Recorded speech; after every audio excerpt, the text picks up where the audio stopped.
மக்கள் ஏன் பக்தி செய்கின்றார்கள்? ஓம் சாந்தி. ஒரு கூற்று உள்ளது, அதாவது பக்தி செய்தால் இறைவன் மகிழ்ச்சி அடைவார் என்று. ஆனால் தந்தை சொல்கின்றார், நீங்கள் அனுமானையோ சங்கரனையோ பக்தி செய்தால் நான் எப்படி மகிழ்ச்சி அடைவேன் என்று அவர் கேட்கின்றார். அவர்களுக்கோ சாட்சாத்காரம் கிடைத்து விடுகின்றது. இதை கூற நான் தான் கொடுக்கின்றேன், தந்தை தான் சாட்சாத்காரம் செய்விக்கின்றார். அதில் அவர்கள் மகிழ்ச்சி அடைந்து விடுகின்றார்கள். ஆனால் அந்த ஒரு சாட்சாத்காரத்தின் மூலமாக எந்த ஒரு பலனும் கிடைப்பதில்லை. அவர்களது பக்தியின் பலனை கொடுப்பதற்காக பகவான் இப்படி வருகின்றார்.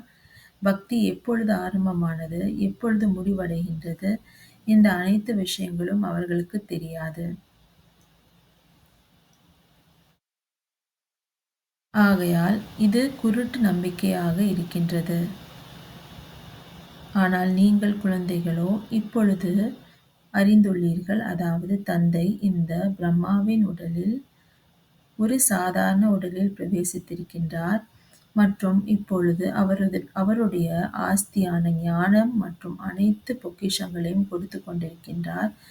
பிறகு சொர்க்கத்தின் ஆஸ்தியை கொடுக்க வந்திருக்கின்றார் என்று நீங்கள் குழந்தைகள் அறிந்துள்ளீர்கள்.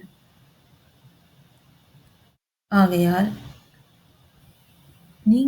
நாம் இப்பொழுது புரிந்திருக்கின்றோம், அதாவது குழந்தைகள் புரிந்திருக்கின்றோம். நாம் நல்லபடியாக படித்து பகவானிடமிருந்து முழு ஆஸ்தியையும் பெற வேண்டும் என்று. சாந்தி.